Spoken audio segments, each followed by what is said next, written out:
Hello दोस्तों, आज की इस वीडियो में हम लोग बात करने वाले हैं कि पदार्थ की क्या क्या अवस्थाएं होती हैं, पदार्थ की कितनी अवस्थाएं होती हैं। आज की वीडियो में बात करने वाले हैं। आज की वीडियो को देखने के बाद आपको ये कॉन्सेप्ट एकदम अच्छे से क्लियर हो जाएगा कि पदार्थ के गुण कौन कौन से होते हैं और क्या होता है पदार्थ, उनकी डेफिनेशंस क्या होती हैं। ये सारी चीज़ें आपको आज के इस वीडियो में क्लियर होगी। तो चलिए आज की इस वीडियो को शुरू करते हैं। तो देखिए, पदार्थ के आपको पता होगा पदार्थ की कितनी अवस्थाएँ होती हैं। आप कमेंट बॉक्स में बता सकते हैं। पदार्थ की टोटल अवस्थाएँ होती हैं वो होती हैं 5 अवस्थाएं होती हैं। पदार्थ की कितनी अवस्थाएं होती हैं? 5 अवस्थाएं होती हैं। अगर आपने 5 नहीं पढ़ रखी तो बता देना चाहता हूँ कि 5 ही होती है भाई साहब। अगर आपने 3 पढ़ रखी तो 5 अवस्थाएं होती हैं टोटल। कौन कौन से?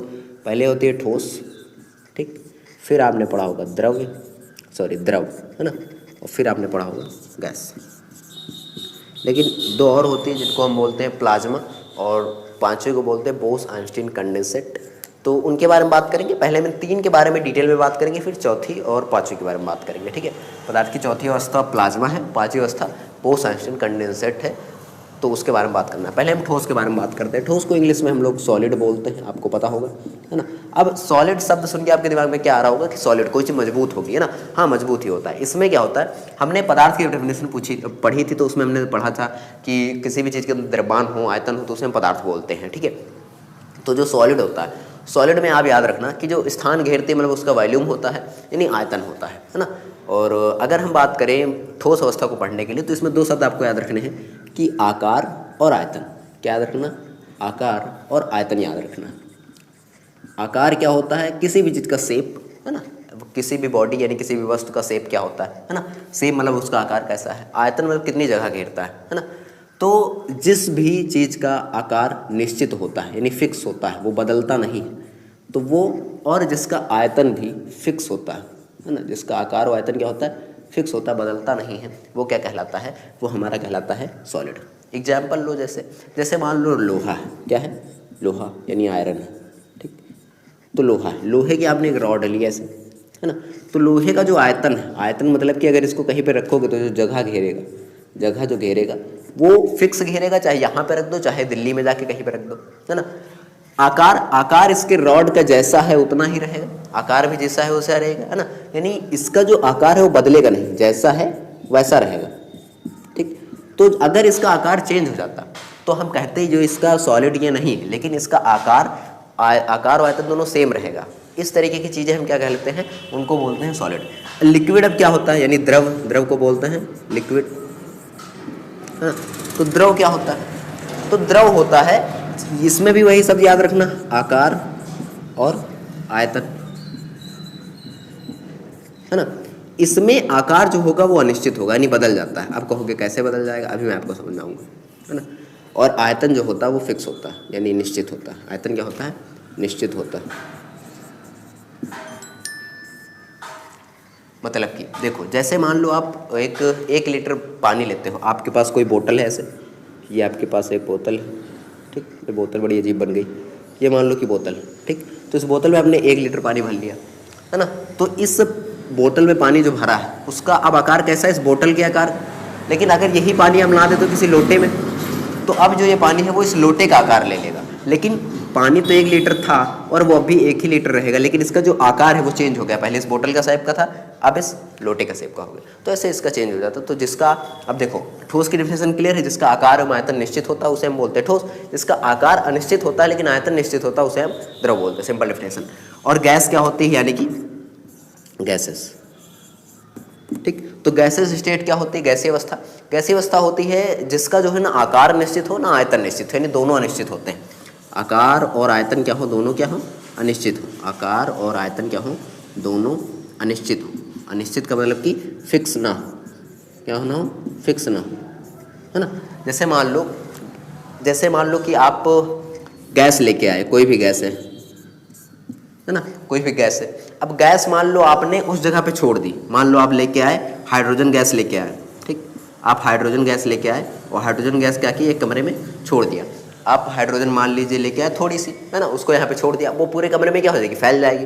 तो आपने थोड़ी सी गैस लाई, वो पूरे कमरे का आकार ले लिया, है ना। अगर आप चाहो तो पूरी दुनिया का आकार ले लेगा, मतलब इस कमरे के अलावा अगर छोड़ोगे तो पूरी दुनिया में फैल जाएगा। तो वो क्या होगा? वो पूरी दुनिया का शेप ले लिया, यानी उसका वॉल्यूम भी फिक्स नहीं, उसने जगह कितनी घेर ली? पूरी दुनिया भर की, है ना। तो वो जगह भी बहुत ज़्यादा घेर सकता, आकार तो उसका चेंज ही हो गया, इतनी ज़्यादा जगह घेरी तो, है ना। तो गैसीय अवस्था की कोई भी चीज़ फिक्स नहीं होता है। ये बात आपको आई होप समझ में आ गई होगी कि जो है ठोस क्या होता है, द्रव क्या होता है, गैस क्या होता है। आई होप आपको समझ में आया होगा। आगे अब हम बात करते हैं प्लाज्मा और बोस-आइंस्टीन कंडेंसेट के बारे में कि आखिर में ये दोनों अवस्थाएं क्या होती हैं। तो आइए अब हम समझते हैं कि पदार्थ की चौथी अवस्था क्या होती है जिसका नाम है प्लाज्मा, है ना। ये अवस्था क्या होती है और ये अवस्था आपको ध्यान से समझना है क्योंकि ये थोड़ा कॉम्प्लेक्स है। देखिए ये जो अवस्थाएं, दोनों अवस्थाएं हैं वो जल्दी आपको दिखती नहीं, नॉर्मली आपको लाइफ में नहीं दिखेगी, है ना। तो जो पदार्थ की चौथी अवस्था है प्लाज्मा, ये कोई भी अगर पदार्थ है, इस दुनिया में जितने भी पदार्थ हैं उसका टेम्परेचर अगर हम बहुत ज़्यादा कर दें, बहुत ज़्यादा मतलब कि अगर आप 5000 डिग्री सेल्सियस से लेकर आप कर देते हो 10,000 डिग्री सेल्सियस तक, है ना। अगर किसी भी चीज़ का टेम्परेचर इतना कर दोगे, है ना, तो वो जो अवस्था वहाँ पे होगी उस समय की, यानी उस समय पर वो जो पिघला हुआ होगा, तो वो टेम्परेचर यानी वो पिघला हुआ जो चीज़ है उसी को हम प्लाज्मा बोलेंगे। क्या बोलेंगे? प्लाज्मा बोलेंगे।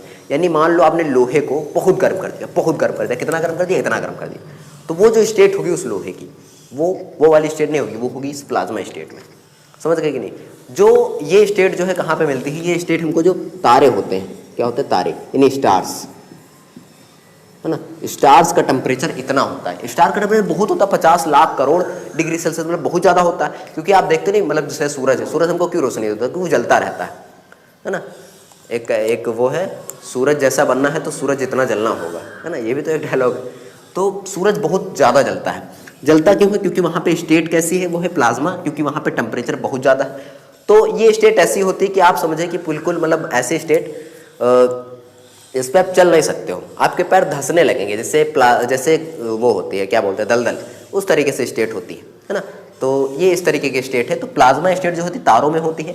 इसका टेम्परेचर जब किसी भी वस्तु का टेम्परेचर 5000 डिग्री सेल्सियस से लेकर 10,000 डिग्री सेल्सियस तक होता है, तो वो जो है तारे, मतलब वो जो है प्लाज्मा स्टेट में पहुंच जाती है, यानी बहुत ज़्यादा टेम्परेचर होगा तब, है ना। ये ज़्यादातर तारों में पाई जाती है। हाँ, और जो एक आप देखते होंगे जो रॉड होती हैं घर पे लगाई जाती हैं जलने के लिए, यहाँ पे भी लगी, लेकिन यहाँ पे वो वाली रॉड नहीं है, जो कांच की रॉड होती है, उसका भी जो टेम्परेचर है ऐसा ही मतलब हो जाता है, लेकिन वहाँ पे जो गैस होती है वो जो है प्लाज्मा स्टेट में होती है ना।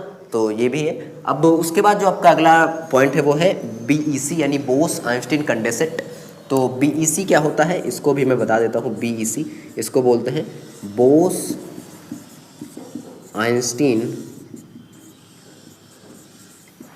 कंडेंसेट।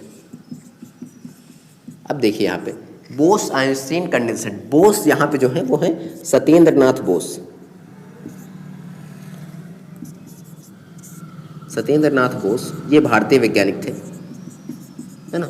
और अल्बर्ट आइंस्टीन ये थे। कंडेंसेट इनके पूरे सेट का नाम था, ठीक है।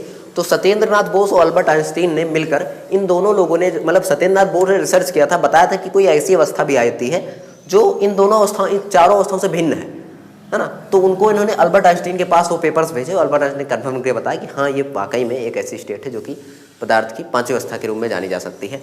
और ये अवस्था होती है किसी भी अगर चीज़ का टेम्परेचर हम बहुत ज़्यादा कम कर देते हैं, है ना। इतना कम कर दें, माइनस में बहुत ज़्यादा कम कर दें, है ना। किसी भी चीज़ का तापमान जो है हम इतना ज़्यादा कम करते हैं, इतना ज़्यादा करते हैं कि बहुत ज़्यादा, मतलब वो बहुत ज़्यादा बता नहीं कितना। तो तापमान जब जो क्या करते हैं बहुत कम कर दे किसी चीज़ का, है ना, तापमान बहुत कम, तो उसके 1,00,000वें भाग, कितना, 1,00,000वें भाग को हम उस स्टेट को बोलेंगे पदार्थ की पांचवी अवस्था। यानी कि किसी चीज़ का में बहुत कम कर देंगे तो उसका 1,00,000वां जो भाग है, 1,00,000वां जो हिस्सा है वो कहलाएगा BEC, यानी बोस आइंस्टीन कंडेंसेट। ये इन्होंने पदार्थ की पांचवी अवस्था दिया था क्लास 9th में। इसके आगे आपको इसके बारे में कोई विशेष जानकारी आपको नहीं देनी चाहिए, न पढ़ना चाहिए, क्योंकि आपको यहीं पर समझ में आ रहा होगा ये 1,00,000वां हिस्सा क्या होगा, है ना। तो बहुत ज़्यादा डीप में इसको नहीं पढ़ना है। आई होप आपको समझ में आया होगा कि पदार्थ की चौथी और पांचवी अवस्था क्या होती है। समझ में आया तो प्लीज़ वीडियो को लाइक करें। देखिए हाँ, प्लाज्मा वाले में थोड़ा ये है कि जब होता क्या है, जैसे मान लो किसी टेम्परेचर बहुत कम कर दें, मतलब बहुत ज़्यादा कर देंगे, तो उसमें जो आयंस होते हैं वो विभक्त होने लगते हैं। विभक्त मतलब कि टूटने लगते हैं आपस में, है ना। जैसे सूरज के अंदर कौन सी गैस, हाइड्रोजन और हीलियम है, तो ये आपस में क्या होता है, इनका जो है विखंडन होते लगता है ना। इनके जो नाभिक है उनके अंदर से विखंडन होने लगता है, नाभिक विखंडन होने लगता है, ठीक है, संलयन में जुड़ा होता है। तो ये जो है इसमें होता है, ठीक है। तो इसमें जो है प्लाज्मा स्टेट में आयंस जो है एक दूसरे को विभक्त हो जाता है। तो ये बेसिकली इसका जो है थोड़ा बहुत कॉन्सेप्ट था। ये होप आपको समझ में आया होगा कि पदार्थ की जो अवस्थाएं होती है 5 होती है, कौन कौन सी होती है, क्या होती हैं, आपको समझ में आया होगा। अगली वीडियो में हम लोग समझने वाले हैं कि पदार्थ के जो पदार्थ की जितनी भी अवस्थाएं उनके गुण क्या हैं, ठोस द्रव गैस के गुण। तो आई होप आपको ये वीडियो पसंद आई होगी। पसंद है तो प्लीज़ वीडियो को लाइक करें, अपने दोस्तों के साथ शेयर करें। चैनल पर पहली बार है तो सब्सक्राइब कर लेना। आपको इसी तरीके से और भी वीडियोस मिलती रहेंगी।